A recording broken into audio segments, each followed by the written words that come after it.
we were just having a great conversation. Why it's so important to, as a leader, have people operate in their strengths. In a scenario where you have somebody, for instance, in sales, and you've known of this person who's been in sales for a long time, and yet this person doesn't necessarily write well and all the email stuff. And so what I said is right away, I'd give this person an admin, an assistant. Now, not everybody has that luxury, but even if I were to say, hey, I'll do that admin part for you, however it is in a new team or an existing team. And so sometimes we have the position in mind that we're just saying, hey, this is the position. They have to be good in all these things. And we keep working on the things that they're not good in, like, structure. I'm just going to go with this one thing, writing emails and communication in written form. Structure your sentence this way. Do this, do that, do that.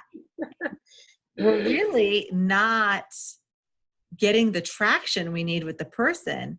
So we're stuck over here and what's not working. And so what I said is, why not add an admin right away on those things, or take those things off and then get down to the core of what that person's really good at to get that traction.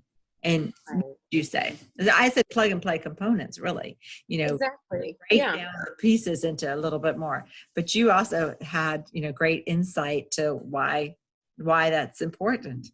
Well, I think it's important because we want to put people at their place of strength, at their point of strength.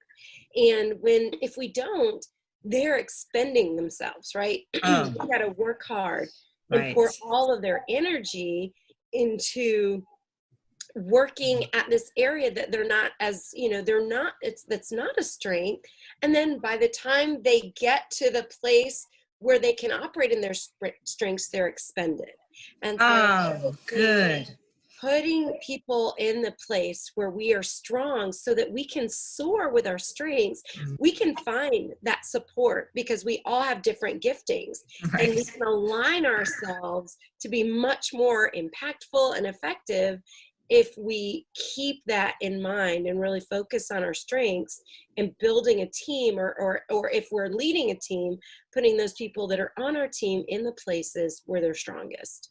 Right. Oh, that's excellent. And you made me think even further then, because if you have a person that's leading a team, or a person, we'll just take the same salesperson, okay, who's leading the salesperson, who has a strength in communicating and writing.